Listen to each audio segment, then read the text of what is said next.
अस्सलामुअलैकुम। मैं आपको हवावे का इन्वर्टर कमीशन करने का तरीका बताऊंगा कि इसके किस तरह कमीशनिंग की जाती है। इंस्टॉलेशन हमारी कंप्लीट हो गई है।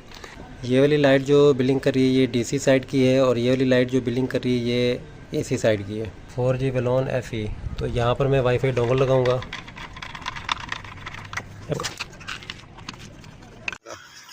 ये पासवर्ड इंटर कर दिया है जो इन्वर्टर की राइट साइड पे लिखा हुआ था। कनेक्टेड हो गया। अब चले जाना है फ्यूजन सोलर ऐप को ओपन कर लेंगे। इंटरफेस आ जाएगा। वेलोन पे आपने क्लिक करना है। क्लिक करने के बाद जो आपके रूम की वाईफाई रूटर होगा वो आपने सिलेक्ट कर लेना है। यहाँ पे सिलेक्ट करने के बाद फिर आपने पासवर्ड देना है जो कि वाईफाई रूटर का होगा।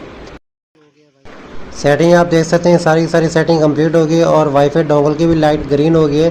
सिस्टम हमारा ऑनलाइन भी हो चुका है और अकाउंट भी बन गया है और सिस्टम हमारा प्रॉपरली वर्क कर रहा है।